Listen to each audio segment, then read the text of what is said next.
M. Drainville, bonsoir. Bonsoir, M. Roy. Bon retour en ondes. Merci. Donc, Rimouski, c'était la dernière inaugurée. C'est-à-dire, elle n'est pas encore officiellement inaugurée. Les enfants sont entrés, mais on va l'inaugurer dans les prochains jours officiellement. C'est un bon début. Puis il va rester celle de Gatineau à inaugurer officiellement. Alors, vous mettez fin, pourquoi? Là? Clarifions ça tout de suite à ce projet pilote. Pourquoi? Bien, le mandat est accompli. Le mandat du Lab École, de l'équipe du Lab École, c'était de livrer 6 écoles. Ils l'ont fait. Ils ont livré le mandat, mission accomplie. Et j'entendais là, des commentaires, là.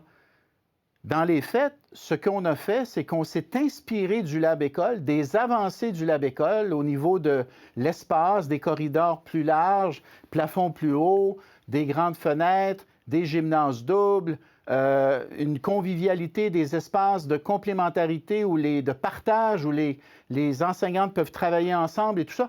On s'est inspiré des écoles Lab École pour les écoles nouvelle génération, comme celle que j'ai inaugurée aujourd'hui dans la région de Bellechasse.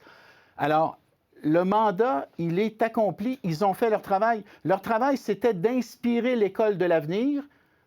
Et c'est exactement ce qu'ils ont fait. Oui, eux croyaient, peut-être naïvement, vous allez me dire, mais eux croyaient que d'autres allaient poursuivre leur mission et de continuer avec le même standard de recherche d'excellence. Mais je vous repose la question, combien de plus ces écoles-là coûtaient par rapport à une nouvelle école ordinaire? C'était plus cher, mais c'est pas ça l'enjeu.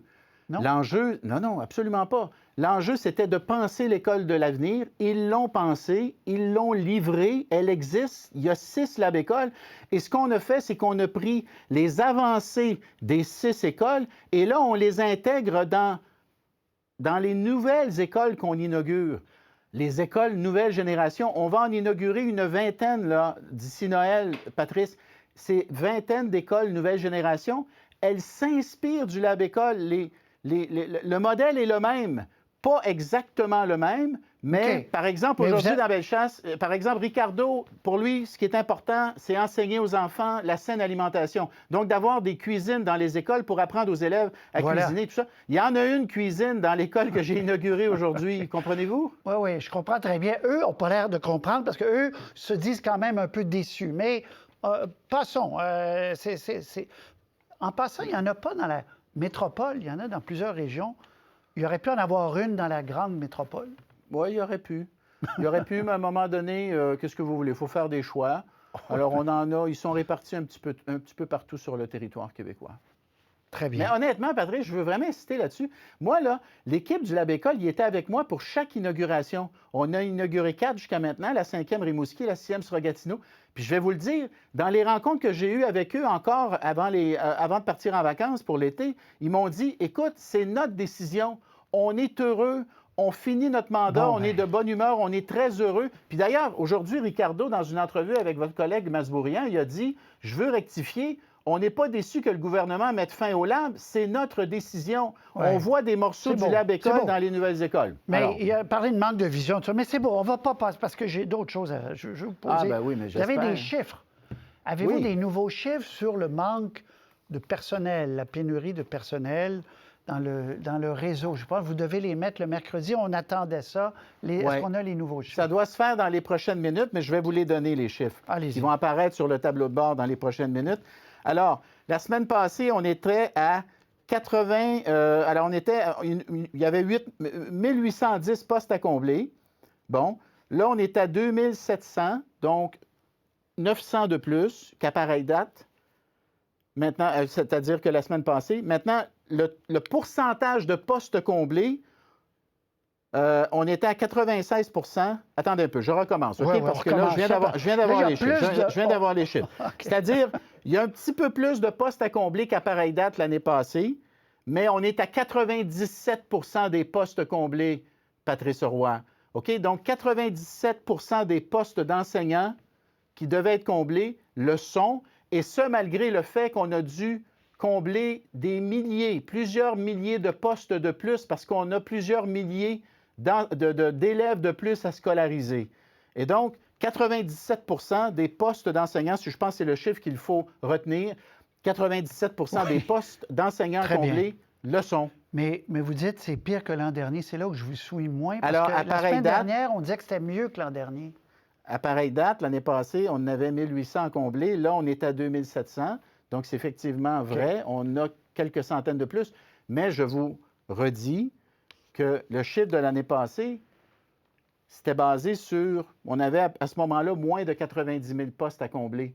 Là, on dépasse largement le chiffre de 90 000 OK. postes à combler. Pourquoi? Parce qu'on a plus d'élèves à scolariser, donc ça prend plus d'enseignants pour leur enseigner. OK. Donc, est-ce qu'il y a des classes qui sont mal pourvues là, au Québec demain matin?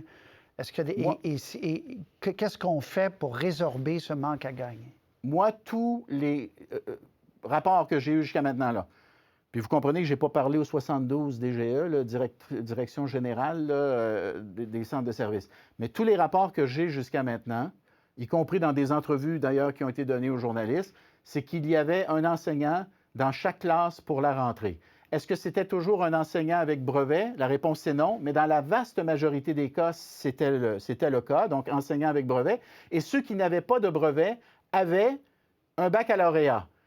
Alors, est-ce qu'il y a eu quelques exceptions à cette règle-là? Possiblement, mais je vais vous dire, dans la vaste majorité, si l'enseignant n'avait pas de brevet d'enseignant, il avait à tout le moins un baccalauréat. Et nous, comme vous le savez, notre objectif, c'est de prendre ces enseignants qui n'ont pas de brevet et les amener vers le brevet, notamment avec des voies rapides là, qui vont leur permettre d'aller chercher une base en pédagogie. Par exemple, quelqu'un qui a un bac en histoire, bon, ben il n'y a pas de bac en enseignement, mais son bac en histoire, plus un 30 crédits en pédagogie, lui permettrait d'aller chercher son brevet. OK. Est-ce que pour régler ça, la clé, ce n'est pas de garder la rétention des enseignantes et des enseignants?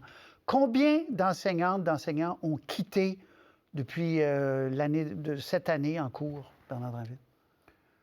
On n'a pas le chiffre encore, OK, parce qu'il y a encore du mouvement.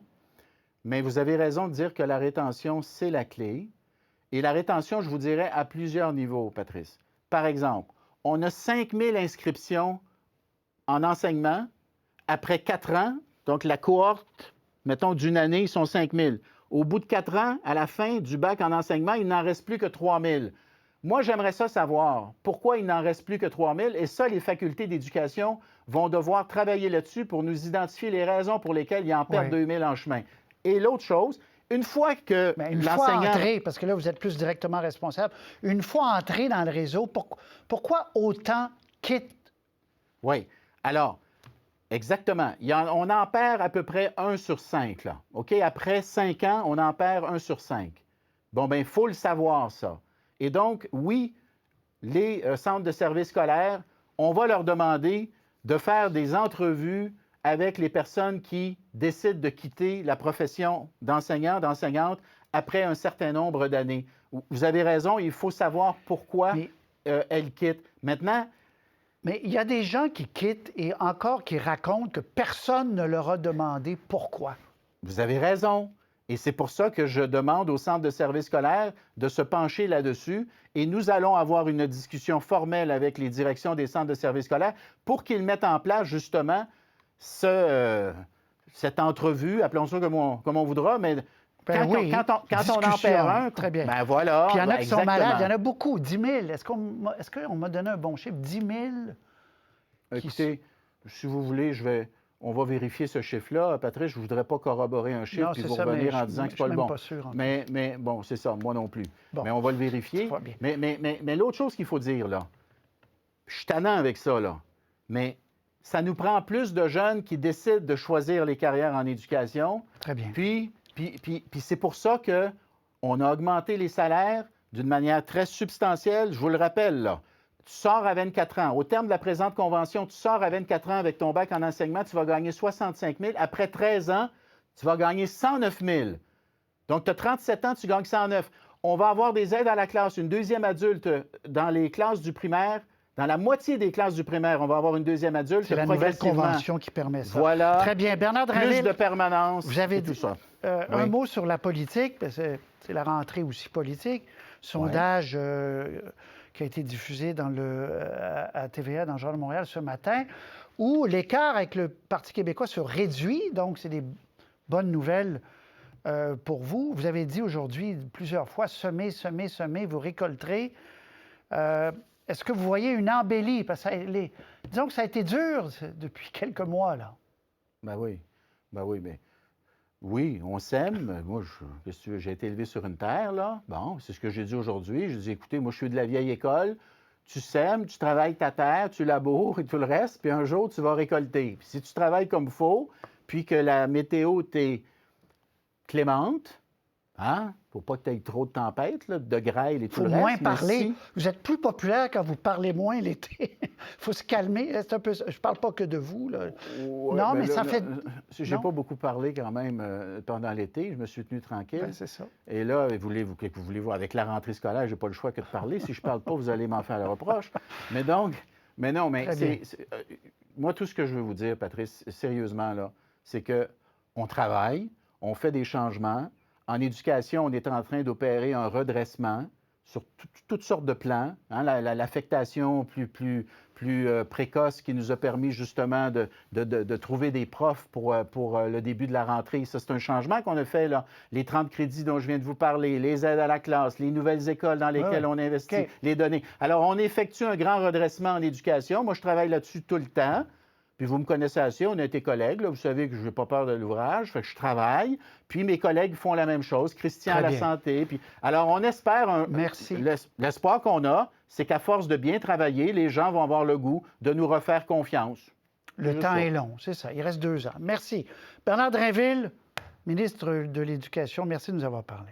Ça me fait plaisir, Patrice. À la Au revoir. prochaine. Au revoir.